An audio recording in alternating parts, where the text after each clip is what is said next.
खुदावंद के ज़िंदा कलाम में से पैदाइश की किताब उसका 29वां बाब।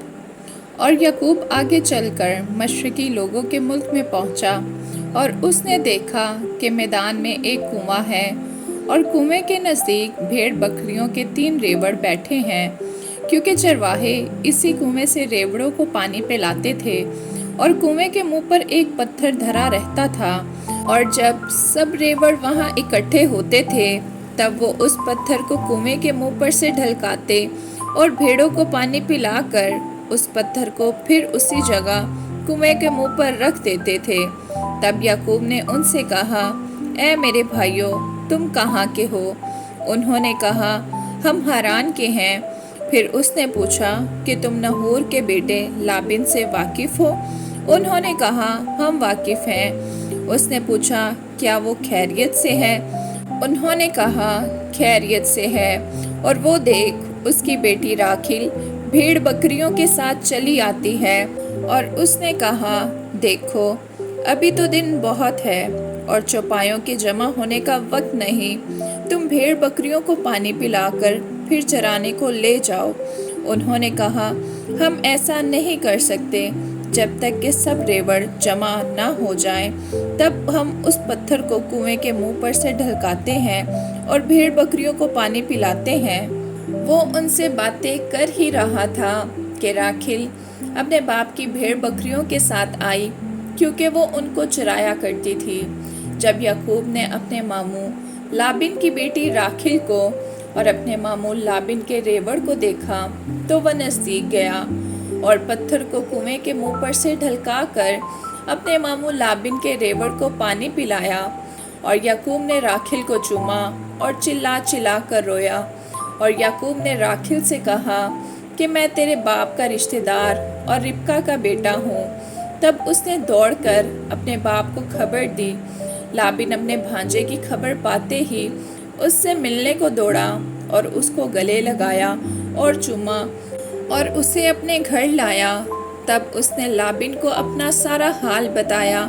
लाबिन ने उसे कहा कि तू वाकई मेरी हड्डी और मेरा गोश्त है। सो वो 1 महीना उसके साथ रहा। तब लाबिन ने याकूब से कहा, चूँकि तू मेरा रिश्तेदार है, तो क्या इसलिए लाजिम है कि तू मेरी खिदमत मुफ्त करे? सो मुझे बता कि तेरी उजरत क्या होगी। और लाबिन की 2 बेटियां थीं। बड़ी का नाम लिया और छोटी का नाम राखिल था। लिया की आंखें चुंदी थी, पर राखिल हसीन और खूबसूरत थी। और याकूब राखिल पर फरीफ्ता था। सो उसने कहा कि तेरी छोटी बेटी राखिल की खातिर मैं 7 बरस तेरी खिदमत कर दूंगा। लाबिन ने कहा, उसे गैर आदमी को देने की जगह तो तुझी को देना बेहतर है। तू मेरे पास रह। चनाचे याकूब 7 बरस तक राखिल की खातिर खिदमत करता रहा, पर वो उसे राखिल की मोहब्बत के सबब से चंद दिनों के बराबर मालूम हुए। और याकूब ने लाबिन से कहा कि मेरी मुद्दत पूरी हो गई, सो मेरी बीवी मुझे दे ताकि मैं उसके पास जाऊं। तब लाबिन ने उस जगह के सब लोगों को बुलाकर जमा किया और उसकी ज़ियाफ़त की। और जब शाम हुई तो अपनी बेटी लिया को उसके पास ले आया, और याकूब उससे हम आगोश हुआ। और लाबिन ने अपनी लौंडी जिल्फा अपनी बेटी लिया के साथ कर दी कि उसकी लौंडी हो। जब सुबह को मालूम हुआ कि ये तो लिया है, तब उसने लाबिन से कहा कि तूने मुझसे ये क्या किया? क्या मैंने जो तेरी खिदमत की वो राखिल की खातिर ना थी?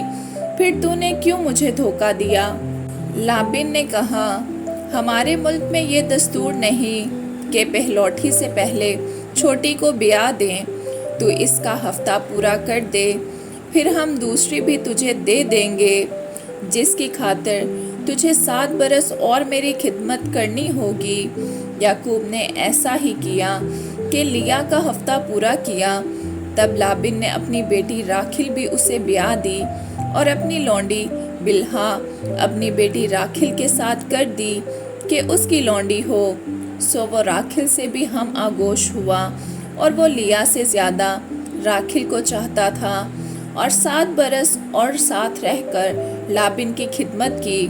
اور جب خداوند نے دیکھا کہ لیا سے نفرت کی گئی تو اس نے اس کا رحم کھولا، مگر راکھیل بانجھ رہی اور لیا حاملہ ہوئی اور اس کے بیٹا ہوا، اور اس نے اس کا نام روبن رکھا، کیونکہ اس نے کہا کہ خداوند نے میرا دکھ دیکھ لیا، سو میرا شوہر اب مجھے پیار کرے گا۔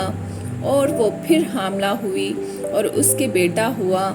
تب اس نے کہا کہ خداوند نے سنا کہ مجھ سے نفرت کی گئی، اس لیے اس نے مجھے یہ بھی بخشا، سو اس نے اس کا نام شمعون رکھا۔ اور وہ پھر حاملہ ہوئی اور اس کے بیٹا ہوا۔ تب اس نے کہا کہ اب اس بار میرے شوہر کو مجھ سے لگن ہوگی، کیونکہ اس سے میرے 3 بیٹے ہوئے، اسی لیے اس کا نام لاوی رکھا گیا۔ اور وہ پھر حاملہ ہوئی اور اس کے بیٹا ہوا۔